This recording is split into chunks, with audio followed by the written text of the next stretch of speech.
the ball, although I think it's very unlikely he plays for the mere fact he's still recovering from that partially collapsed lung. It would be very interesting to see if they would push it and have him play. However, McLean Carter fully dressed, breaking down the breakdowns for all the players, running out of the tunnel, really looking like a leader out here on the field. I would say he is the safe bet. Safe bet because Jet Duffy is in tennis shoes and sweats. It appears that he will not be playing today because he is not dressed out.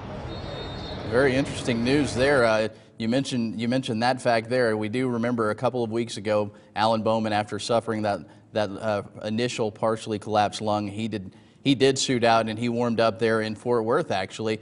Before the TCU game, before Jet took control. Anybody else working at quarterback? Is Colt Garrett there as well? I guess that's a question a lot of people had wondered going into this week. Would Cliff actually start Colt Garrett?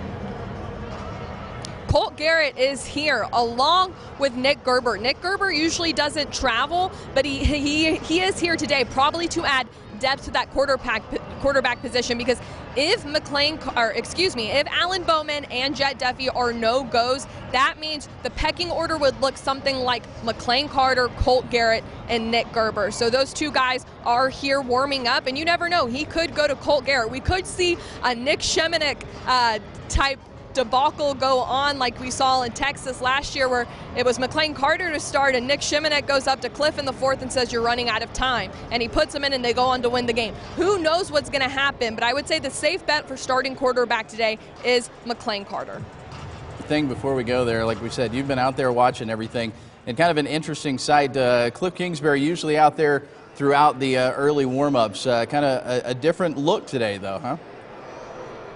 I got out here super early just to see what was going on with the quarterback situation, who was warming up, who was out here. And usually when I am out here that early for games, you're able to see a lot of the assistant coaches, coordinators.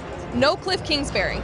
I don't know if he decided to spend more time looking at the playbook back in the locker room, but I did not see him. It was about 10 o'clock until I saw him here out on the field, getting guys hype in their faces. He actually got a breakdown going with McLean Carter, and Carter broke him down. So yeah, he wasn't out here as early as I'm usually used to seeing him when I'm on the road, David. All right, we appreciate it. Baylor Burmaster there live at 8.